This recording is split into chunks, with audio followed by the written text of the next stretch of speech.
નેક ટેક અને ધર્મની જ્યાં પાણે પાણે વાત એવા સંત સુરા નિપજાવતી અમારી ધરતીની અમીરાત એવી આ સૌરાષ્ટ્રની ધીંગી ધરતી અને એમાં જે ગોહિલવાડની ધરતી છે અને ઈ ધરતીમાં તમે એમ કહેવાય છે કે ગામડે ગામડે નીકળો ઈ ગોહિલવાડના ગામડે ગામડે આજે બજરંગદાસ બાવલિયાની મઢુલિયું છે ઈ મઢુલિયું ગામે ગામ થઈ ઈ જેમ તેમ મળતું નથી ઈ તો એને એવી કંઈક ભક્તિ કરી છે અને એની અંદર એવી કંઈક સિદ્ધિઓ હશે જેણે રામનું નામ છે એ રૂવાડે રૂવાડે બોલતું હતું સીતારામ સીતારામ સીતારામના નાદ જેના રૂવાડામાંથી નીકળતા હતા એવો પરમ કૃપાલુ બજરંગદાસ બાવલિયાના ઇતિહાસની મારે તમને વાત કરવી છે કે જેણે બગદાણાને ધન્ય કરી દીધું છે બગદાણા હતું એ બગદાણા ગામ કહેવાતું હતું પણ એવી પવિત્ર ધરતી હતી કે બગદાણા અને બગદાણાની બગડ નદી અને બગડેશ્વર મહાદેવનું મંદિર અને બગદાલમ ઋષિએ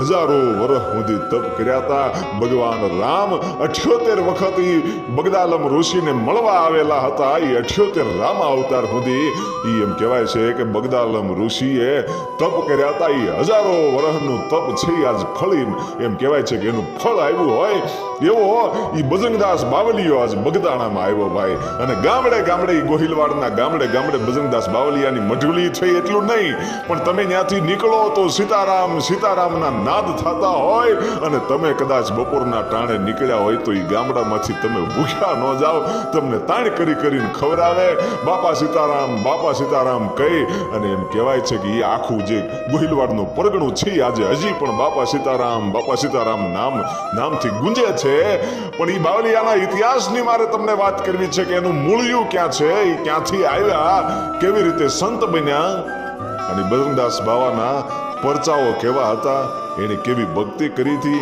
એની અંદર શક્તિ કેવી હતી અને આ દેશ માટે જ્યારે જરૂર પડી ત્યારે એના આશ્રમની પણ હરાજી કરી નાખી હતી એ આ બાવલિયો એટલો બધો દેશ પ્રેમી પણ હતો એના ઇતિહાસની આપણે વાત કરીએ તો રાજસ્થાનનું મેવાસા નામનું એ ગામ અને એ ગામમાં આરતીદાસ બાપુ રહેતા હતા એ આરતીદાસ બાપુ કોણ ઈ પોતે રામાનુજાચાર્યની પરંપરામાં જે રામાનંદી સાધુ હોય છે એ સાધુનું ખોલ્યું આરતીદાસ બાપુ ને અગ્રાવત એની અટક હતી અને હનુમાનજી મહારાજના મંદિરે પૂજા કરે છે રાજસ્થાનના મેવાસા ગામમાં એ હનુમાનજીની પૂજા કરતા કરતા એક દિવસ એવો આવ્યો કે ઔરંગઝેબનો કોપ ફૂટી નીકળ્યો હતો ભાઈઓ ઔરંગઝેબ છે એ ગામડે ગામડે આક્રમણ કરી અને ગાયોને કાપતો હતો હિન્દુને મારી અને મુસલમાન બનાવતો હતો એવે વખતે આ આરતીદાસ બાપુને એમ લાગ્યું કે આમાંથી કદાચ બચી નહીં શકાય કારણ કે સંતોને મહંતોને મંદિરોને તોડતો હતો સંતોને સંતાપતો હતો યુવાન દીકરીઓને સંતાપતો હતો એ ઔરંગઝેબ અને એ વખતે આરતીદાસ બાપુને એમ લાગ્યું કે આપણને મારીને મુસલમાન બનાવી દે એ કરતા આપણા ધર્મને બચાવવા માટે હવે આ મેવાસા છોડવું પડશે અને આરતીદાસ બાપુ છે એ ઔરંગઝેબના કોપથી પોતાના સનાતન ધર્મને બચાવવા માટે પોતાના પત્નીને લઈ અને રાજસ્થાન છોડીને ગુજરાતમાં ધીમા પગલા માંડ્યા અને ગુજરાતમાંથી હાલતા સૌરાષ્ટ્રની ધરતીમાં વળા નામનું નગર હતું એ વળામાં આવ્યા આજનું જે વલભીપુર છે એ વખતે વળા કહેવાતું હતું અને એ વળામાં એમ કહેવાય છે કે આરતીદાસ બાપુ અને પોતાના ધર્મપત્ની આવ્યા છે અને એ વખતે આહિરોએ આશરો આપ્યો કે પધારો બાપુ ક્યાંથી આવો છો કે રાજસ્થાનની ધરતીમાંથી આવું છું અને આખી વાત કરી કે ઔરંગઝેબનો કોપ છે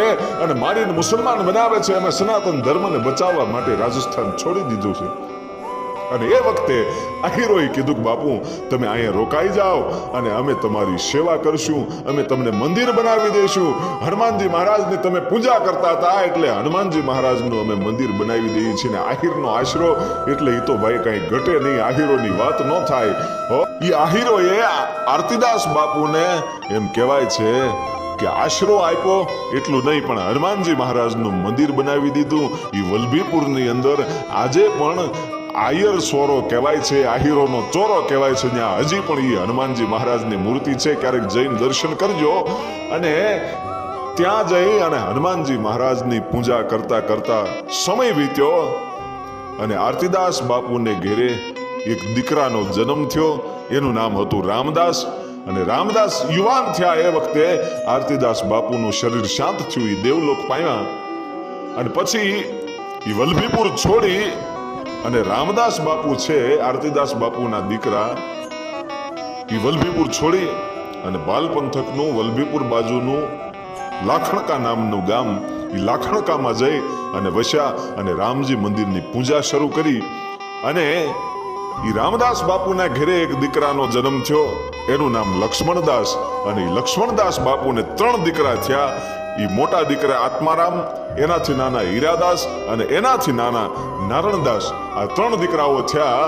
અને એમાંથી જે હીરાદાસ હતા, એ હીરાદાસના લગ્ન ઘોઘા તાબાનું માલપર નામનું ગામ, અને માલપરમાં શિવકુરબા સાથે થયેલા લગ્ન. અને હીરાદાસ બાપુનું અને શિવકુરબાનું એમ કહેવાય છે પવિત્ર જીવન ધીમે ધીમે ધીમે પ્રભુની ભક્તિમાં એમ કહેવાય છે કે લીન થયેલા છે. અને જે શિવકુરબા હતા, હીરાદાસ બાપાના પત્ની, એ શિવકુરબાને 2 ભાઈઓ હતા અને બેન તો એકના એક હતા. અને 2 ભાઈઓ હતા, એમાંથી શિવકુરબાના જ્યારે લગ્ન થયા ત્યારે મોટા ભાઈના સાથે લગ્ન થયેલા અને નાનાના લગ્ન બાકી હતા. અને અહીંયા બરોબર શિવકુરબાને પોતાના પેટમાં ગર્ભ છે, 9 મહિના થઈ ગયેલા છે, પેટમાં બાળક છે. અને એ વખતે શિવકુરબાના નાના ભાઈના લગ્ન આવ્યા. અને શિવકુરબાએ કેવડાવ્યું કે મારે પેટમાં 9મો મહિનો જાય છે, હું આવી શકું એમ નથી. અને ભાઈએ હઠ લીધી કે બેન જ્યાં સુધી ન આવે ત્યાં સુધી હું પરણમાં ન જાઉં. અને મોટો ભાઈ છે એ બેનને એમ કહેવાય છે તેડવા માટે લાખણકા આવે છે અને કહે છે કે બેન, આ વરરાજો માનતો નથી, રિહાણો છે, અને તમારા લગ્નમાં આવવું પડશે. અને એ વખતે એ બળદગાડામાં બેહી અને શિવકુંવરબા છે, પોતાના પેટમાં સંતાન છે, અને કીધું કે ભાઈનો જો પરણી જાતો હોય તો હું આવું. એ પેટમાં 9 મહિના છે. અને ધીમે ધીમે ધીમે ધીમે ગાડું છે એ હાલ્યું જાય છે. અને ભાવનગરથી 7 કિલોમીટર દૂર જ્યારે આગળ નીકળ્યા અને અધેવાડા નામનું એ ગામ આવ્યું. અધેવાડા ગામમાં માલેશ્રી નામની નદી, અને નદીના કાંઠે ઝાંઝરિયા હનુમાનજીનું મંદિર. અને એમ લાગ્યું કે હવે જરાક પાણી પીવા માટે ખોટી થઈ ઊભા રહી પોરો ખાવા માટે. અને ઝાંઝરિયા હનુમાનજીના મંદિરમાં જઈ અને શિવકુરબા છે એ બેહે છે. ઈ બરાબર ત્યાં બેહવું અને પ્રસૂતિની પીડા ઉપડી અને પેટમાં દુખાવો શરૂ થયો. અને જ્યારે એમના મોટા ભાઈ હતા, એણે માલેશ્રી નદીમાં કપડાં ધોતા જે બહેનો હતા એને બોલાવીને કીધું કે પ્રસૂતિની પીડા થઈ છે, બહેનો આવો. અને 4-5 બહેનો છે એ ત્યાંથી આવે છે.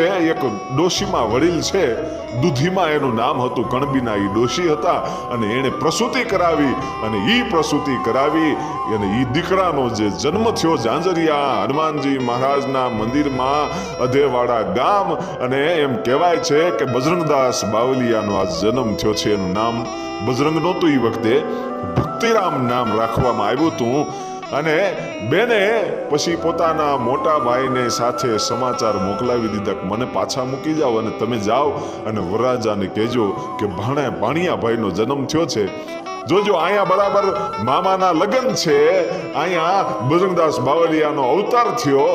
અને એમ કહેવાય છે કે એવો એ પવિત્ર દિવસ હતો, કારતક સુદ પૂનમ અને મંગળવારનો દિવસ.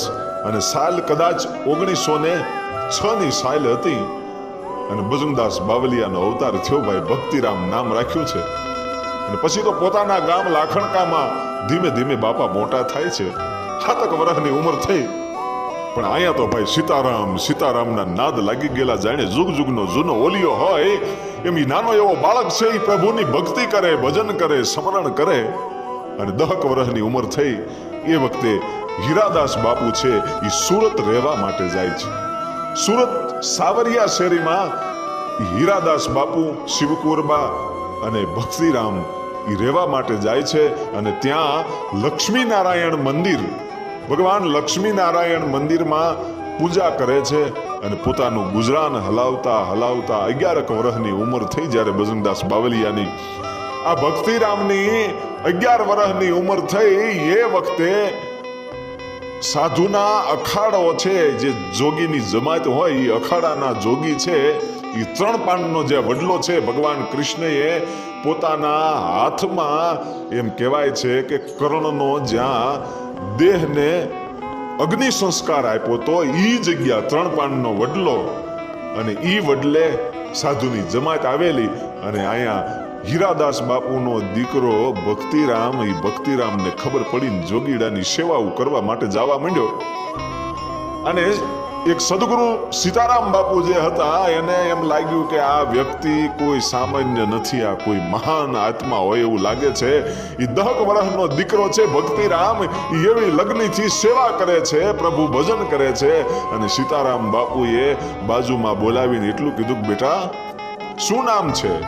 કે ભક્તિરામ છે. રામાનંદી છું બાપુ. મારા પિતાનું નામ હીરાદાસ છે અને માતાનું નામ શિવકુરબા છે. અમે ઠેઠ સૌરાષ્ટ્રમાંથી લાખણ ખાતી અહીંયા સુરતમાં સાવરિયા શેરીમાં રહેવા આવ્યા છીએ અને ભગવાન લક્ષ્મીનારાયણની પૂજા કરીએ છીએ બાપુ.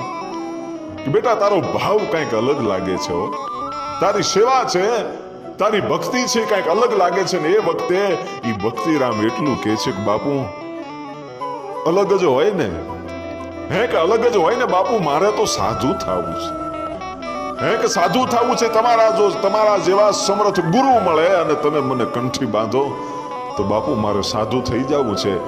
કે તારા મા બાપને અહીં બોલાવતો આવજે. અને શિવકુરબા અને હીરાદાસને બોલાવવામાં આવ્યા અને એટલું કીધું કે તમારો દીકરો સાધુ થવા માંગે છે.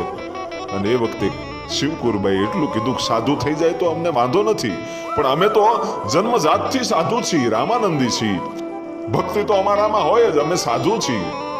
તો એને ભગવા પહેરવાની જરૂર ક્યાં છે? એને સંત થવાની જરૂર ક્યાં છે?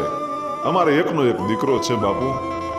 અને એ વખતે સીતારામ બાપુ એટલું કહે છે કે શિવકુરબા તમે તમારો દીકરો જેને માનો છો એ આખા જગતનું કલ્યાણ કરે એવો મહાન સંત છે, આ જુગ જુગનો ઓલિયો છે, આ જૂનો જોગી છે, આ માણસોનું કલ્યાણ કરવા માટે જન્મો છે, અને એને તમે દીક્ષા આપવા દો. અને એ વખતે હીરાદાસ બાપુ અને શિવકુરબા એમ કહે છે કે જો જુગ જુગનો ઓલિયો હોય તો તમને હવે અમે સુપ્રત કરીએ છીએ. અને એમ કહેવાય છે કે સીતારામ બાપુએ એના હાથથી આ બજરંગદાસ બાવલિયાને, આ ભક્તિરામને કંઠી પહેરાવી. અને બજરંગદાસ છે એ નામ પછી પડ્યું છે, પેલા ભક્તિરામ નામ છે. અને ભક્તિરામને અયોધ્યામાં લઈ જવામાં આવે છે અને અયોધ્યામાં ગુરુજીની સેવા કરે છે. ભાઈ સેવા કરે છે. એવા વખતે એકવાર એવું બન્યું કે બજરંગદાસ બાપાને આ ભક્તિરામને સીતારામ બાપુ બોલાવીને એટલું કહે છે કે ભક્તિરામ કે હા અહીંયા આવો. કે બોલો બાપુ આજ્ઞા કરો. કે જાઓ તમારા પરસેવાનું દૂધ લઈને આવો. હે કે તમારા પરસેવાનું દૂધ લઈને આવો. જોજો સમર્થ સંત હોય કેવી રીતે સમજી જાય કે કાંઈ વાંધો નહીં બાપુ, તમારા માટે હું મારા પરસેવાનું દૂધ લાવીશ. ગુરુની આજ્ઞાનું પાલન કરવા માટે થઈ અને આ ભક્તિરામ છે એ ધીમે ધીમે ધીમે ધીમે જાય છે. ગ્લાસ હાથમાં લીધો છે, લોટો, એ પાત્ર હાથમાં લઈ અને દૂધ લેવા માટે નીકળેલો આ એક સાધુડો ભક્તિરામ આમ ખેતરમાંથી નીકળવું અને 2-5 જણા છે એ વાડીમાં મહેનત કરે છે, બળ કરે છે. જે મશીન હતું, જે પાણી કાઢવાનું મશીન હોય, એ મશીન ઉચકતું નહોતું. અને ત્યાં જઈ અને ભક્તિરામે એટલું કીધું કે સીતારામ વાલા, કે સીતારામ બાપુ આવો પધારો વાલા. કે શું કરો છો? કે આ બાપુ મશીન જે છે ને એ બહુ વજનદાર છે. હે કે મશીન બહુ વજનદાર છે અને અમારાથી ઉચકતું નથી. અને એ વખતે આ ભક્તિરામ છે એટલું કહે છે કે બધાય દૂર હટી જાઓ. અને બધાય દૂર હટી ગયા. અને આ ભક્તિરામે એકલાએ મશીન ઉસકાવી અને કીધું કે તમારે જ્યાં મૂકવાનું હોય ત્યાં મને કયો, હું તમને મૂકી દઉં. પછી આ મશીન હલશે નહીં. હે કે આ પછી મશીન તમારાથી હલશે નહીં. એટલે જ્યાં મુકાવાનું હતું ત્યાં મુકાવી દીધું. ને પછી બધાએ હાથ જોડીને કીધું કે બાપુ કયો શું સેવા કરીએ. અને એ વખતે ભક્તિરામ એમ કહે છે કે મેં મહેનત કરી છે એનો મને પરસેવો વળ્યો છે. મારા સદગુરુએ મારા પરસેવાનું દૂધ લાવવાનું કીધું તું. હવે મેં પરસેવો પાડ્યો છે, એટલે તમારા ઘરે કોઈ ગાય દોવા દેતી હોય તો મને દૂધ આપો. અને દૂધનું પાત્ર ભરી દીધું અને લઈ અને જાય છે. અને એ વખતે સીતારામ બાપુ તો ભાઈ જુગનો જૂનો ઓલિયો હતો. એના ગુરુને ખબર પડી ગઈ કે આ પરસેવાનું દૂધ લઈને આવ્યો છે, મહેનત કરીને આવ્યો છે. જે મશીન 7-8 જણાથી નહોતું ઉપડતું, એ બજરંગદાસ બાવલિયાએ એકલું ઉપાડ્યું હતું. અને સીતારામ બાપુએ કીધું કે બાપ ભક્તિરામ, આજથી તું બજરંગ છો. હે કે તારામાં એટલી તાકાત છે કે જે વસ્તુ 7-8 જણાથી ન ઉપડી તે એકલાએ ઉપાડીને બતાવી દીધી. એટલે તારામાં એટલું બધું બળ છે કે જાણે હનુમાનજી હોય. કારણ કે હનુમાનજીના મંદિરમાં તો આનો જન્મ થયો હતો ભાઈ. જાંજરિયા હનુમાનજી મંદિરની અંદર જન્મ થયો હતો. એટલે પછી એને એવી મહેનત કરી કે એનામાં એટલી તાકાત હતી કે મશીન ઉપાડીને મૂકી દીધું. એ વખતે એમ કહેવાય છે કે સીતારામ બાપુ એ બજરંગદાસ બાપાના ગુરુ છે. એમ કહે છે કે ભક્તિરામ, આજથી હું તને આશીર્વાદ આપું છું અને તને હું તારું નવું નામ આપું છું. આજથી દુનિયા તને બજરંગદાસ તરીકે ઓળખશે. એ હનુમાનજીનું નામ બજરંગ હતું, એટલે બજરંગનો દાસ, એ બજરંગદાસ તરીકે એમ કહેવાય છે કે નામ આપવામાં આવ્યું. અને પછી નાસિકના કુંભમાં મેળામાં જાય છે. એ વખતે જંગલમાંથી નીકળવું અને એક જૂનો જોગી લાલ બાપુ કરીને નામ, અને એણે આમ જોયું કે બજરંગદાસ બાપાની સામે જ્યારે નજર ગઈ કે આખો જે જોગીની જમાત છે એ નાસિકના કુંભના મેળામાં સ્નાન કરવા માટે જતા હતા. અને લાલ બાપુ ત્યાં બેઠા હતા ને એને ખબર પડી કે જોગીની જમાત આવે છે. ને આમ જોયું બજરંગદાસ બાપા છેલ્લે હાલ્યા આવતા હતા ને એની સામે નજર ગઈ કે ઓહો, આ તો જુગનો જૂનો ઓલિયો છે. પણ આ સાધુડાઓને ક્યાં ખબર છે કે આ એની હારે છે, એ કોણ છે, કઈ તાકાત છે આની અંદર, એને મારે હવે ખુલ્લો પાડવો પડશે કે આ બજરંગદાસ કોણ છે, એની ઓળખાણ આપવી પડશે. અને એ વખતે લાલ બાપુ પાસે એવી સિદ્ધિઓ હતી એટલે પોતે સિંહનું રૂપ ધારણ કરી અને રસ્તામાં ઊભા રહી ગયા. સાધુ સંતોને સિંહ દેખાણો એટલે સાધુ સંતો ઊભા રહી ગયા. અને સીતારામ બાપુએ કીધું શું થયું? કે બાપુ અહીંયા હાવજ છે, સિંહ છે. હે કે સિંહ છે, સિંહ આમાં ઊભો, બાપુ આગળ કેમ જવું? જોગીની જમાતને પાછું તો વળાય નહીં, કરવું શું? અને એ વખતે સીતારામ બાપુએ હાથ પાડ્યો કે હે બજરંગદાસ. અને બજરંગદાસ બાપા આવ્યા કે બોલો બાપુ, કે હામે નરસંગ ઊભો છે, એને હવે કંઈક મોકલી દો આગળ. હે કે એને કાઢી મૂકો હવે અહીંથી. અને એ વખતે બજરંગદાસ બાપાએ જ્યારે આમ જોયું ત્યારે બજરંગદાસ બાપાને ખબર પડી ગઈ કે આ તો સિંહ છે, પણ લાલ સિંહ છે. લાલ બાપુ છે. અને લાલ બાપુનો સિંહનું જે રૂપ લીધું હતું એનો કાન પકડી અને સાઈડમાં લઈ જઈને એટલું કીધું કે લાલ મહારાજ, સાધુ સંતોને બીવરાવોમાં અને હવે તમારા અસલી રૂપમાં આવી જાઓ. અને લાલ મહારાજ એના રૂપમાં આવી ગયા અને બંને સંતો ત્યાં બથ ભરી અને મળ્યા છે. અને એ વખતે સાધુની જમાતને ખબર પડી ગઈ કે બજરંગદાસ બાપા કોઈ સામાન્ય વ્યક્તિ નથી ભાઈઓ. અને એ વખતે સીતારામ કરતા નાસિકના મેળામાં ગયા અને ત્યાં જઈ સ્નાન કરી. અને જ્યારે પાછા ફર્યા ત્યારે મુંબઈના દરિયા કાંઠે રોકાણા. અને ધોમ ધખેલો એ વખતે તડકો અને ક્યાંય પાણી મળે નહીં. એટલે સીતારામ બાપુએ કીધું કે બજરંગદાસ, આ સંતોને પાણીની વ્યવસ્થા કરી દો. આ દરિયાના કાંઠે ખારો પાટ ભર્યો છે, મીઠા પાણીની વ્યવસ્થા કરો. અહીંયા કોઈને પાણી મળે એમ નથી, બધાને તરસ લાગી છે. અને સાધુની સમાતું જ્યાં જમાત રોકાણી હતી એ જગ્યાએ બજરંગદાસ બાપાએ દરિયાના કાંઠે વીરડો ગાળ્યો ભાઈ. અને વીરડો ગાળતાની સાથે જાણે ગંગાજી પ્રગટ થયો એમ એ મીઠું પાણી આ સંત સાધુની જમાતે પીધું. અને બધાએ બજરંગદાસ બાપાનું જય જયકાર કર્યો. એ દરિયાના કાંઠે મીઠો વીરડો ગાળનારી બજરંગદાસ બાવલીઓ એ ફરી વખત અયોધ્યામાં આવે છે. અને એ પછી એને સદગુરુ સીતારામ બાપુ એમ કહે છે કે બજરંગદાસ, તારી ભક્તિ તો બહુ થઈ બાપ, પણ તારે ભ્રમણ કરવાની જરૂર છે. હે કે ભ્રમણ કરો, યાત્રા કરો, આ દુનિયાનો અનુભવ મેળવો. અને ત્યાંથી સીતારામ બાપુની રજા લઈ અને બજરંગદાસ બાપા છે એ 12 વર્ષ સુધી ફર્યા છે ભાઈ. 68 તીર્થ કર્યા, 4 ધામની યાત્રાઓ કરી, 12 વર્ષ સુધી આ જગતનું ભ્રમણ કર્યા. પછી એમ કહેવાય છે કે એકવાર બળદેવદાસ બાપુ નામનો સાધુ એમની સાથે હતો. અને પાકિસ્તાનમાં માં હિંગળાજના દર્શન કરવા માટે બજરંગદાસ બાપા ગયેલા. અને પાકિસ્તાનમાં માં હિંગળાજના દર્શન કરી અને જ્યારે પાછું ફરવાનું હતું ત્યારે બળદેવદાસ બાપુએ કીધું કે આપણા ભોજનની કંઈક વ્યવસ્થા કરો બજરંગદાસ. અને બજરંગદાસ બાપાએ કીધું કે અહીંનો જે બાદશાહ છે એને હું કહું આપણા ભોજનની વ્યવસ્થા કરી દે. અને બાદશાહના જનાનખાનામાં જાય છે પાકિસ્તાનમાં અને કીધું કે ક્યાં છે બાદશાહ, ક્યાં છે નવાબ? કે એ તો કબ્રસ્તાનમાં એમના માતા પિતાની જે કબરો છે ત્યાં નમાઝ પઢવા ગયા છે, હમણાં આવશે. એ બાદશાહની વાટ જોઈ જોઈને બજરંગદાસ બાપા થાકી ગયા એટલે એવું લાગ્યું કે હવે મારે કબ્રસ્તાનમાં જવું પડશે. આ બાદશાહ આવ્યો કેમ નહીં, નવાબ આવ્યો કેમ નહીં? અને કબ્રસ્તાનમાં જાય છે બજરંગદાસ બાપુ. કબ્રસ્તાનમાં જઈ અને કીધું કે અમને ખાવાનું આપ, હું તારી વાટ જોઈ જોઈને થાકી ગયો છું. અને જ્યારે એ નવાબે જવાબ નો આપ્યો અને એ વખતે જેટલી કબરો હતી સાંભળજો, જે કબર ઉપર શીપીઓ મારે એ કબર ઉડી અને જે જગ્યાએ બળદેવદાસ બાપુ નદીના કિનારે બેઠા હતા એ કબર ઉડી અને ન્યા વહી જાય ભાઈ. એક પછી એક કબરોને ઉડાડવા મળ્યો બજરંગદાસ બાવલીઓ.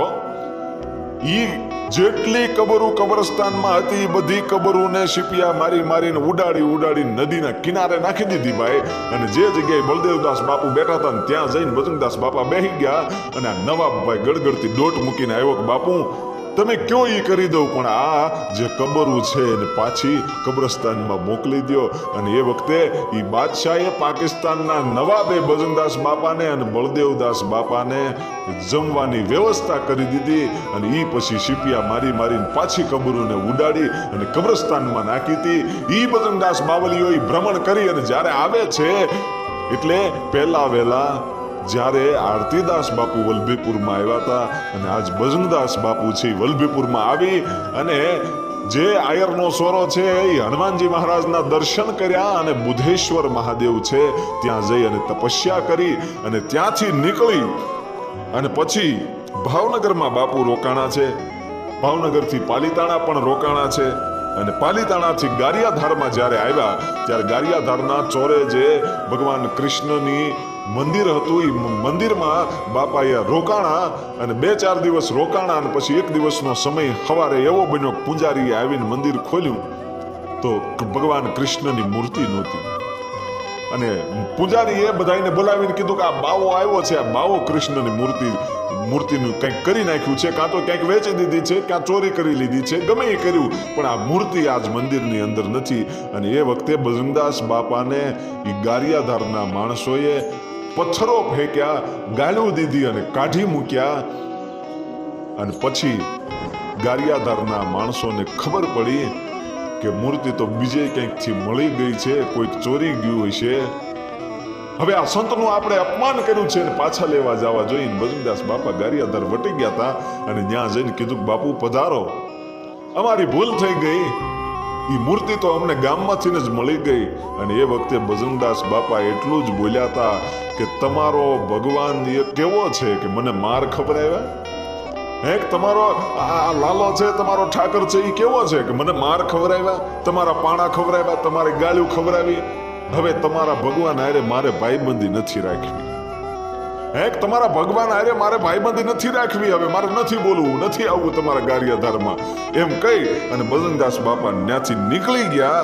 અને ત્યાંથી કર્મોદળ ગામે આવે છે. એ કળમોદરમાં આવ્યા અને 4 વર્ષ બાપુ રોકાણા છે. બજરંગદાસ બાપા એ કળમોદરમાં 4 વર્ષ રોકાણા અને 4 સપ્તાહો કરી ભાઈ. 3 સપ્તાહો થઈને ચોથા વર્ષે જ્યારે ચોથું વર્ષ આવ્યું અને ચોથા વર્ષે સપ્તાહ કરવાની થઈ એ વખતે પોતાના કળમોદરના પરમ ભક્ત નાથુભાઈ પંચાળ, એ નાથુભાઈ પંચાળને બોલાવીને બજરંગદાસ બાપાએ એટલું કીધું કે મારે કથા કરવી છે, ભાગવત સપ્તાહ બેહાડવી છે, તારે 10,000 રૂપિયા આપવાના છે.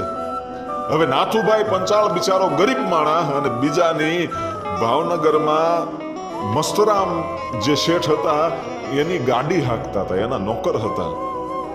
હવે આની પાસે 10,000 રૂપિયા ક્યાંથી હોય? પણ જોજો સાધુ છે એ કસોટી કરે છે અને હાચો ભગત હોય એની કસોટી થાય. અને એ વખતે નાથુભાઈ પંચાળને કીધું બજરંગદાસ બાપાએ કે તું 10,000 આપીશ તો જ મારે સપ્તાહ શરૂ કરવી છે, નહીતર કરવી નથી. અને નાથુભાઈ પંચાળે હા પાડી દીધી કે બાપુ હું કાલ સવારે તમને 10,000 રૂપિયા આપી દઈશ. કે હા તો પાડતા પડાઈ ગઈ, પણ આખી રાત ઊંઘ ન આવી, કરવું શું? 10,000 રૂપિયા લાવવા ક્યાંથી?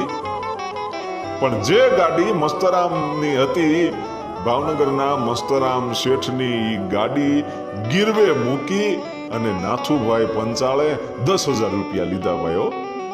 જોજો, ગાડીનો માલિક તો પોતે નથી, બીજાની ગાડી છે, એનો ડ્રાઈવર છે, છતાં એ ગાડીને